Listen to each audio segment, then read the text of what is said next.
Hello, everybody. So if you hear loud helicopters flying overhead, it's because they are. There's a fire going on in the mountains, the Bobcat fire. So now you know when this is being recorded, September 14th. And anyway, so that will be a little bit of a distraction, but hopefully you'll still be able to hear me. Um, this is a sort of a PowerPoint lecture on the Inspired by Architecture project, well, where we'll be constructing contemporary architectural models, maybe even just abstract ones that don't even look like buildings, but it'll be inspired by very contemporary architecture. And so I have images I'd like to show you. These forms will also be what I call modular, meaning it won't just be one form, but it will be maybe various forms and with protruding and receding elements or height and stuff like this. It could be one total form, like I'll show you, that has that kind of element to it of modular, or it can be separate pieces that kind of stack on each other in interesting ways. But it'll be like buildings or contemporary architecture. So I just want to give you some images, and I'll probably give you some other images too. But I want to talk about these. I have a PowerPoint I wanted to show you. So I'm going to go ahead and share screen and get right to it here.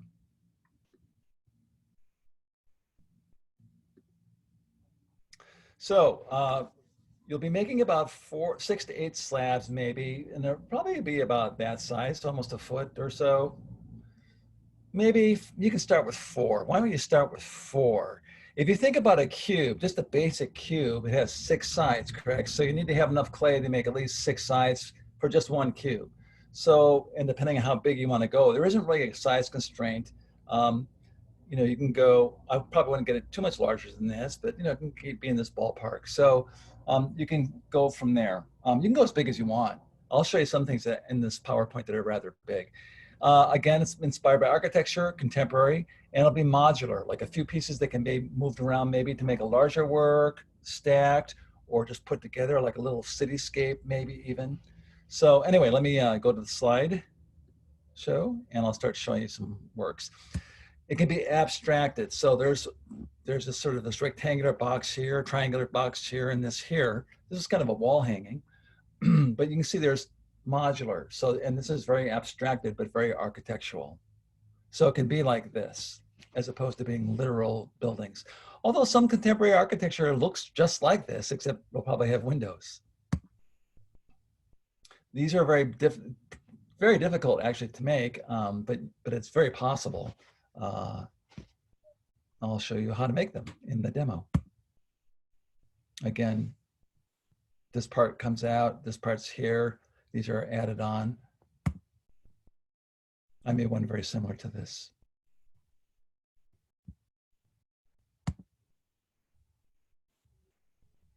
Again, very abstract. This is just one form, but it's a very unusual form, very asymmetrical, very clean. Notice how clean these all are. I want you to be clean like this. And you can do that by, you continue working on it. You continue scraping. If you have a cheese grater or they call it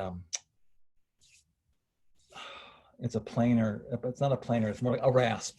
They can get a small rasp and get these really clean edges. And as the clay sets up, it'll be a little softer at first, although you'll be building with hard slabs, meaning they'll be set up to leather hard before you start putting them together. But then as you put it together, it'll be sort of clean at first, and then as you work it, it'll get cleaner and cleaner and cleaner. You'll start getting really hard edges.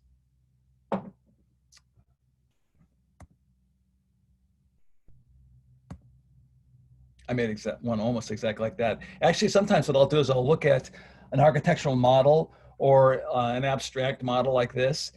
I'll look at it for like a minute, and then I won't look at it again. And I'll just try to make it from my own mind, and I'll end up with something else. This is Robert Winokur, and he takes elements of houses and then sort of abstracts them and makes these interesting house forms that aren't really houses, and puts like a little window here. And again, this is modular. There's this front part and back part, little openings. The roof is a little bit displaced here, a little bit set back. I'll show you a number of his works. They're really beautiful. They almost look like they're made out of metal, like anvils. There's a front part here, which isn't really a cube. It's kind of off. and this sticks out at an odd angle. So it's actually very contemporary, but he has the peaked roofs that he keeps and windows that he references houses. Look at this little gap here. It's really beautiful. Again, this is very modular, so it's on pieces, in parts. Even more modular, these almost like wedges, slices of cheese. By the way, these are all hollow.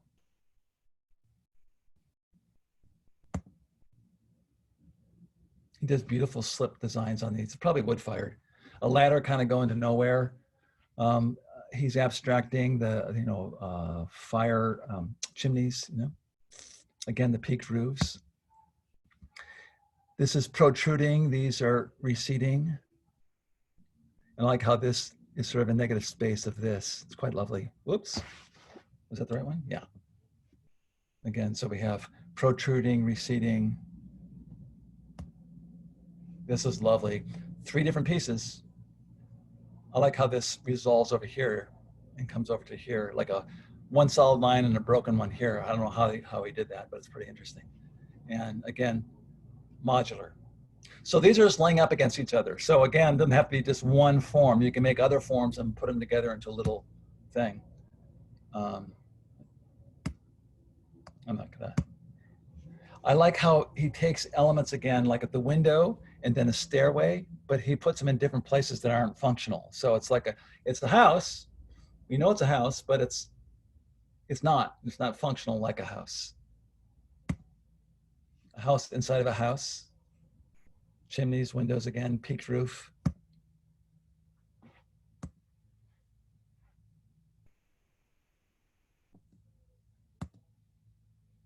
Very simple, but very elegant. These are actually quite large.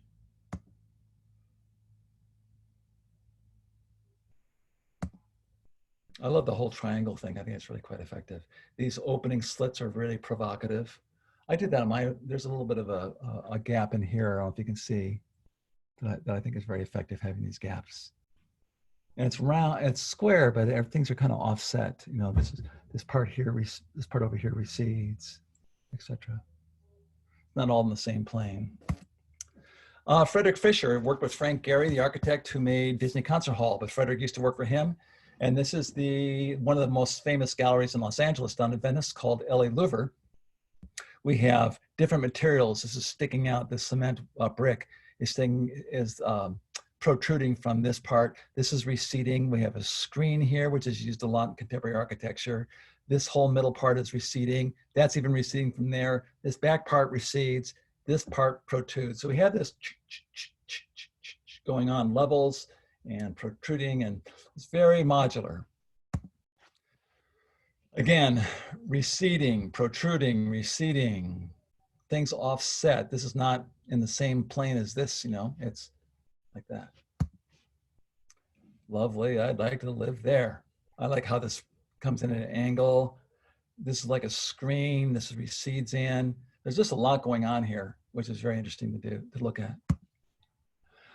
I like this one. It's like a big rectangle, and then it has this other part that's just skewed off to the side here and changes the whole look of the building. So it's not just boxy. See how this comes off at an angle like 45 degrees, as well as this pitched roof, and stairs that come in odd angles and this weird overhang. It's just really cool. I would not want to live there. I think I would go a little sideways. This is in Beijing, very simple modular form, but very complex to build. I like this. We have a rectangle and a square and another rectangle, and then this odd shaped thing in between that throws this off from this orientation, which I think is very effective. So it doesn't take much to throw it off and make it look contemporary. Again, we're dealing with a little bit with destabilized form, yeah? So everything's not just parallel and perpendicular. We're kind of breaking that up a little bit.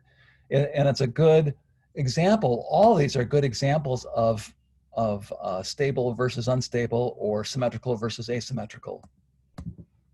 And it's very effective, very effective. Again, we have receding, protruding, and these recede from this, and this also recedes underneath here, and that sticks out. I like also the clear areas, open versus closed. Another interesting contrast. look at that. It's like they had a rectangle and they cut it up and then just skewed it a little bit and then pierced it with this other cube. This is computer generated models. Hard edged, again, we're doing hard edged. Receding, protruding, receding, open, closed, modular. These are almost like just stacked rectangles. This is the Museum of Modern Art, or it's also the Craft Museum. It's in New York, and have these beautiful translucent plexiglass over the whole thing. But anyway, just like building blocks, but skewed. Frank Gehry's one of a house that he made. Again, protruding, parallel and perpendiculars kind of out the window. Nice balance of symmetrical and asymmetrical. A little curve thing. Your clay will still be flexible even if it sets up a little bit. It'll still be able to bend and have a curved piece in along with your modular form can be very beautiful and very effective. It's a really great contrast. This comes out this way, that's oriented this way, that's receding, receding, again, modular. These are actually built out of shipping containers, I believe. Again, we have this screen, like an open screen that you can look through. And I like how these lines are counter to the, they don't go with the form, they are going counter, almost like it's floating on top of it, going another direction like that, which really throws things off. The window is going opposite from the roof. And these all, so this whole thing is like shooting out in different directions, very dynamic. Again, we're kind of introducing dynamic form to architecture like we did with our 3D project. This is very simple. This is almost like a trailer park place, but receding, protruding, receding, a screen, receding, protruding. This one has open areas that you can look into, which is very cool. It has like cutaways where you can look, this is inside the house. So you could have a cutaway looking inside the piece too, which would be really interesting. I took this one because of screens. This is like just like one wall that's even apart from it. And it's a very effective architectural element. This is a screen, this is a screen. Again, Walt Disney Concert Hall, parallel and perpendicular, kind of out the window. Modular, here's a piece, here's a section, here's a section, all these different things. This is student work. Another student work. This one isn't so clean. They were using a very rough clay, so it's hard for them to clean it up. But it is sort of an interesting sculpture put together. Very abstract, but very nice. And again, we can have, the clay is malleable, so you can have it bend and then have still have a hard edge thing. Okay, modular. Modular. These are stretch slabs I did, and I poured stretch slabs, and I poured, that used to be a fingerprint and stretched out. And that's, I poured epoxy resin over it, so it looked like it was underwater. This is a cardboard model someone did as a warm-up for the architectural model. I don't think we'll be doing that, making out of paper. I think we'll just go right with the clay. But I want to show you that, so you can see these, the elements of dynamic form even in here with space in the base and, you know, things, it reads all the way around and it's modular and anyway, it's interesting. So we're bringing the three object project aesthetic and sort of principles to bear on this project as well, but we're doing a combination of stable and unstable. And that might be it. Yeah, that's it. Okay, so I hope that gives you some ideas, and I may feed you some more pictures. You know, if you go into Pinterest or just Google architectural models, you'll get just tons of things to inspire you. And you can copy that, or you can do like I do, see something that really looks cool, and don't look at it very long, and then just try to recreate it from memory, and you'll end up with something else. I think it's a really good way of working. Okay, I think that's about it for now. Have fun.